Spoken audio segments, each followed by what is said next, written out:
Sorry about kind of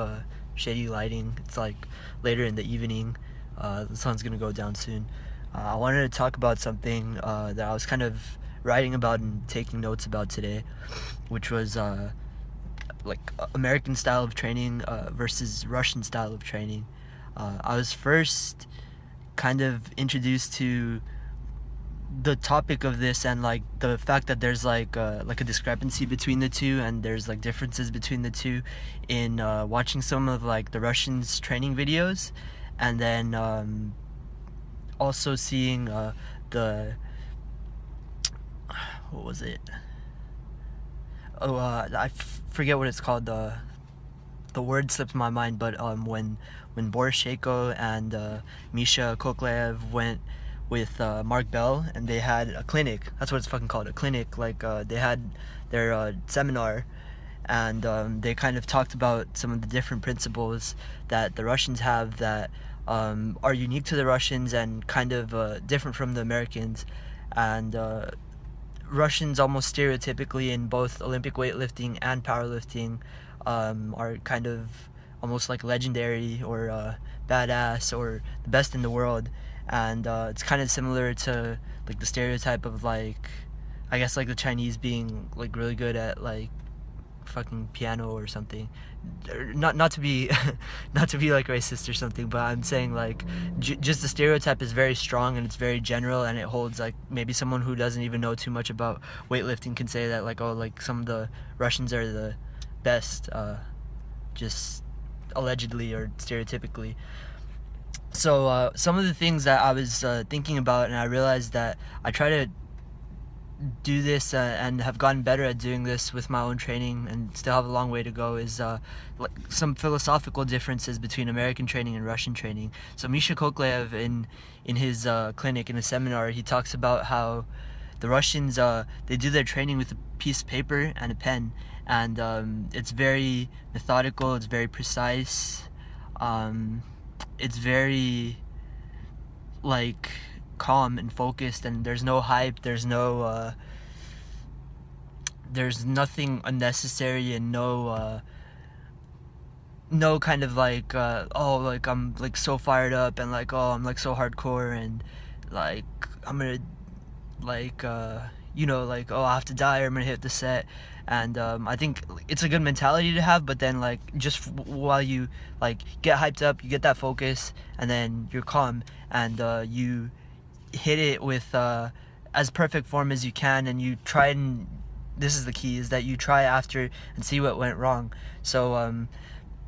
the Russians will do this, they'll write with a piece of paper and a pen, and it's kind of more methodical, like seeing like, oh, okay, what went wrong, and what to do next, maybe writing out workouts like ahead of time and stuff, and being very deliberate and very methodical. There's like another word, but methodical in that process, that like, oh, okay, so this is what happened today, this is the number of sets that I did, this is how it went, this went well, this didn't work, this did work, this could have been a little more intensity, I could have had like another rep. And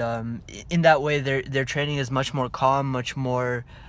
like serious and professional. It's like work, and maybe they do have fun, but then it's still with that air of kind of like you're a professional and you're doing something of your career. So that's like kind of like a generalization, but I think it's like the philosophical outlook and perspective of that is very valuable. So for myself, I found this very useful, at least for myself. I don't know if it would be for everyone else, because I've always kind of I've enjoyed writing, and I've written down every single training session that I've had, every single workout I've had, every single exercise and every single set, and how it went, each one of them over the last 2.5 years. And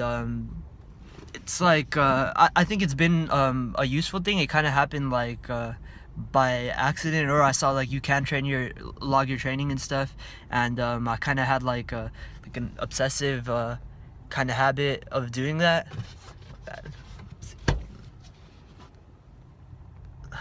That did nothing. So I had done my training like that, and then I kind of saw what the effects of that were. Something that I realized was that first of all, that it caused me to be much more like deliberate. So like, you know, you're gonna write it down, so you kind of think about like when you hit your set, okay, like this went well and this kind of didn't, and you write down like what you liked about it and what you didn't like about it. And it would be rare that something is like completely perfect. Like you can say like, oh, it was pretty perfect, but like, oh, maybe I want to hold it like a second longer on my chest, or I want to make sure my reps are the same speed one after another, or I want to make sure that my deadlift isn't too aggressive, or that like I was like explosive but I could be a little more explosive. And like all these little things, like you can write down that like, oh, this went well and I want to change this or try this or apply this. Also with that, you can kind of say that you want to try something else, and like you could say, and that like, okay, like next time I want to try this, that maybe I'm gonna try and put my toes out just ever so slightly like outwards more and see how that works, and you can try that the next time. And my bad, like the sun's fucking pissing me off. So in doing your workouts like this, you like day by day, you get a lot of value in that, in like the short term, but also in the long term, in that like you can see how like a whole training cycle, like 12 weeks or 16 weeks went. And once you've done this for a number of cycles, you can see like what worked in a certain training cycle and what didn't, and maybe what exercises worked and which didn't, or like one cycle where your peaking went really well for like all 3 lifts, and then you can see like, oh, this cycle like the peaking was actually kind of not so good, and like you can see like why it might have went wrong, and why it was good in one cycle and why it wasn't in another, and maybe what exercises worked in one cycle that you want to try again. And I see like in my training that like I had 2 cycles ago, like it was like a really freaking good cycle, and I was like surprised. I was reading back my numbers, I was like, fuck, like I already hit those. I like hit those like recently, and I thought they were PRs, but they actually weren't. Or like a couple of my lifts were PRs, but then the other ones were things that I had hit before. But more than that, it's of course like seeing like what worked and what didn't. So Ed Coan talks about this, how like you set up one training cycle after another, and you kind of stick to that style of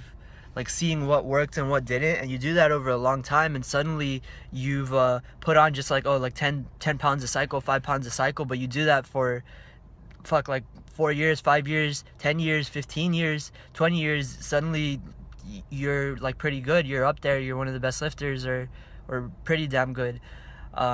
So I think that's valuable, and I think like just like the Russian like stereotype of or of that style of training, that methodology of training works, and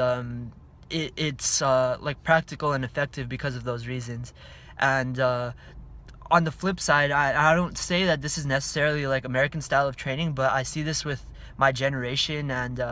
maybe a lot of other kids at the gym, or like even friends of mine who are like really strong and who I respect. But like we're a kind of a social media culture, and we're like, in a lot of ways, maybe we're hitting shit harder than we need to. Maybe not, like as I talked about in a previous video, not taking like the straightest line to the desired result more than needed. Maybe training, we're not keeping it as simple as needed, and you're doing like a lot of work, like a lot more work than you fucking think, or than you need, and you might think that you need that work, but actually you don't, or it's like unnecessary and more than is actually needed. I can think of and to be fair, these friends are like strong of mine, but like I've seen certain friends who like train really hard and they hit all these sets and all these reps, and I'm like, fuck, that's a lot of work. But I feel like potentially they could progress with like a little less, or maybe they, or at least for myself, I knew it wouldn't take me that much work. And I think with American training, it's like you don't want to have the stereotype of like, oh, like I'm so fucking hardcore, and like, oh, like rage and passion and all of that, without having like the calm and the patience and the persistence and all the virtues of being very calm, being very deliberate, being very precise, being willing to take it very gradually, and having some cycles that don't go as well and others that don't. I really like to think of it like this, that if I went like a whole year with training and I didn't put on a single pound on any of my lifts, but I got to see how every single cycle went and like what went wrong with all of them, potentially I would, or any person in this situation would be building the foundation to hit like huge PRs like down the road. And when someone hits like you see like 50-pound PR, 100-pound PR, it's not necessarily that they just like suddenly put on like a fucking 100 pounds on their PR, but it's that they did have like certain cycles where they were patient and they saw that like, this didn't work, and you're like technically like stalled, but you're not really they weren't too worried about it. They were seeing what was going wrong and what kind of taking notes on that like, this could be improved on and this could be improved on, and this is why this is lacking, and I kind of programmed wrong and I peaked wrong here. And just doing that and taking those notes and kind of working to be very gradual and persistent in that way, I think that's a really valuable thing. And that's something you can kind of work on only getting better at over like a long time. And I'm still a young lifter. I want to be able to be more virtuous, more patient, more calm, more persistent, more precise, and just like in it for the really long run, and learn like the virtues and like see who you become, and be in it for the journey and all that like philosophical bullshit that I perfectly believe in and I think is very valuable and important. I actually just for myself, I prefer not to, but I don't have any social media, and part of it is just like I saw that I like not having it, and I haven't had it for like 4 or 5 years. But then the other, like a small part of it is that like I know that when I train, like it's going to be for myself and for my own personal growth and for my own learning. I don't have to do it to show anyone else, and I think that's a good thing. And that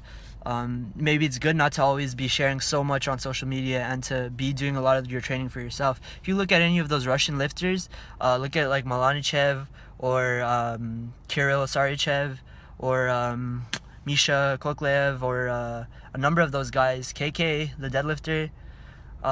You can look at their Instagrams and they actually don't post so much of their own lifting, and maybe some elite lifters, but especially like the Russian lifters, I do see this, that like they don't post any, like very little of their own lifting, and it's more like it's a part of their life but not like taking over their life. It's like they don't see it as like a passion. Maybe I think that's like a good thing. It's more like your friend or like something that's a small part of your life, but it doesn't define you, and it's not like the biggest, hugest, most important thing in your life. I think that's a good thing, and in that way, like, you're not obsessed over it. You don't take it personally if you fucking don't progress for a long time, and you can kind of see what's going wrong or where you're stalling, and take it little by little like that. So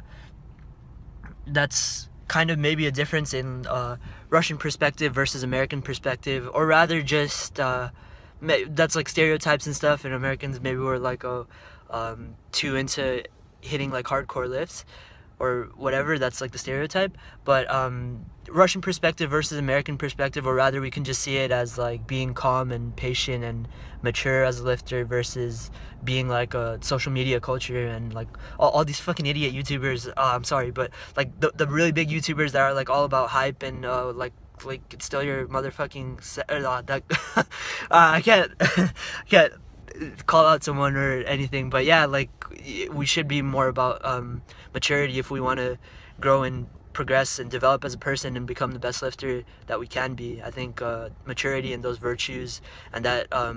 style and philosophy of training are very important. So those are just like my 2 cents on that topic.